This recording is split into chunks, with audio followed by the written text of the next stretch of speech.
அன்புள்ள Thangathamizhan YouTube channel உங்களை அன்புடன் வரவேற்பது முருகவேல் திருமலைசாமி செங்குட்டுவன். அன்பு நண்பர்களே, உங்களுடைய யூடியூப் சேனலை பார்த்து நீங்கள் அனுப்பும் கமெண்ட்டுகளுக்கு என் அன்பான வாழ்த்துக்கள். வழக்கம் போல் உங்களுக்கு ஒரு சின்ன கிளிப்பிங் அப்படிங்கிறது ஒரு சின்ன பகுதி.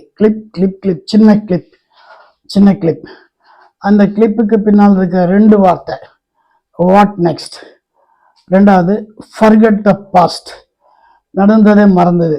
இது ரெண்டும் நம்ம பார்க்க போகிறோம். அதுக்கு முன்னால் ஒரு சின்ன திருக்குறளை பார்க்க போகிறோம். என்ன சின்ன திருக்குறள் அப்படின்னா, மனத்துக்கண் மாசு இளநாதல் அனைத்தரன் ஆகுல நீரப்பிற அப்படின்னு சொல்லியிருக்காரு. அப்போ மனத்துக்குள்ள மாசு இல்லாமல் இருக்க வேண்டும் அப்படின்னு சொல்லியிருக்காரு. அப்போ அது என்ன செய்யணும் அப்படிங்கிறதுக்கு இந்த ஒரு சின்ன கதை. ஒரு பெரிய குரு அவர் தன்னுடைய சீடர்களை அழைச்சிட்டு போயிட்டு இருக்காரு. போற வழியில ஒரு ஆறு குறுக்கால வருது. அந்த ஆறு கடக்கும்போது அவர் சாமின்னு ஒரு சத்தம் கேட்குது. உடனே திரும்பி பார்க்கும்போது ஒரு யங் கேர்ள் ஓடி வந்துட்டு இருக்கலாம். அவன் நின்று சாமிக்கிட்ட, சாமி அந்த பக்கம் நான் போகணும், எனக்கு நீச்சல் தெரியாது, அந்த பக்கம் அந்த கரையில் அம்மா இருக்காங்க, அவங்கள நான் பார்க்க போகணும், உடம்பு சரியில்லாமல் இருக்காங்க, என்னை கூட்டிகிட்டு போங்கன்னு சொல்கிறாரு. அதுக்கு சாமி சொல்கிறாரு, நீ என்ன நினச்சிட்டு இருக்க, நான் எவ்வளோ பெரிய குரு, நான் அதெல்லாம் செய்ய மாட்டேன் அப்படிங்கிறார். உடனே அவள் பின்னால் இருக்க சிஷ்யரில் கேட்குறார், நீங்களாவது ஏதாவது உதவி செய்யுங்கன்னு. அதில் 4 பேரில் ஒருத்தன் என்ன பண்ணுறான், அவளை அப்படியே கையை பிடிச்சி வா, நான் கூட்டிகிட்டு போகிறான். கொஞ்ச தூரம் போனோன்னா அந்த ஆறு அப்படியே பெருசாகி ஆழமாகி ஆற்றினுடைய வேகம் ஜாஸ்தியானோடனே அவளை தூக்கி தோளில் போட்டு நடந்து கொஞ்ச தூரம் போகும்போது முன்னால் போன குரு பின்னால் திரும்பி முறைக்கிறாரு. பசங்க கூட வந்த சிஷ்யர்களும் முறைச்சிட்டே வராங்க. அப்புறம் இறங்கினோடனே அவளை விட்டுட்டு கொஞ்ச தூரம் போகிறாங்க. அங்கே மரத்துக்கு அடியில் ஒரு 4-5 பேர் உட்கார்ந்துருக்காங்க. அவங்க என்ன சொல்கிறாங்க, குருவை வரவேற்கிறாங்க, குருவை பேச வைக்கிறாங்க.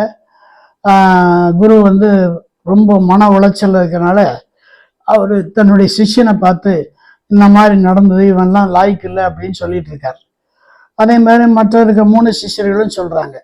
இப்போ கடைசியில் அந்த பெரியவங்க கூப்பிட்டு, அந்த பையனை கூப்பிட்டு, அந்த தூக்கிட்டு வந்த சிஷ்யனை கூப்பிட்டு, தம்பி என்ன தம்பிங்க, அவன் என்னன்னு கேட்குறான்.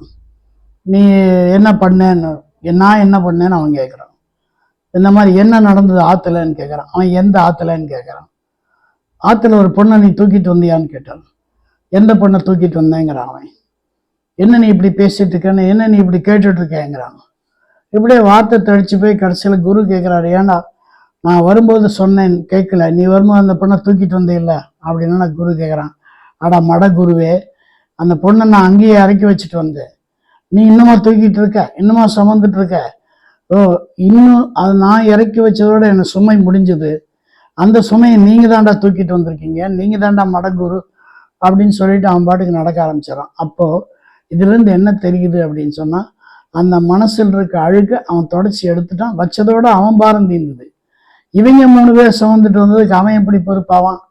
அதனால சுமைகளை சுமப்பது ரொம்ப கஷ்டம், மனச்சுமைகளை சுமப்பது ரொம்ப ரொம்ப கஷ்டம். சுமைகளை இறக்கி வைங்க. முன்னால போற பாதையை விட்டுட்டு பின்னால திரும்பி பார்த்தா முன்னால பாதையை மறந்துடும் அப்படின்னு எங்க சாமி சொல்லுவார். If you look at the back you will forget the front அப்படிம்பாரு. அதனால அடுத்தது நம்ம நடக்கிற பாதை ராஜபாட்டை, நமக்காக கடவுள் நல்ல பாதை அனுப்பிச்சிருக்காரு. நம்ம அந்த பாதையில் அழகா போகணும். அப்போ போகும்போது மனத்துக்குள்ள மாசு இருக்கக்கூடாது. இதுதான் இன்றைய கிளிப்பிங். நீங்கள் லைக் பண்ணுவீங்கன்னு நினைக்கிறேன். உங்களை கமெண்ட் பண்ணுங்கள், சப்ஸ்கிரைப் பண்ணுங்கள். மறுபடியும் வாழ்த்துக்கள்.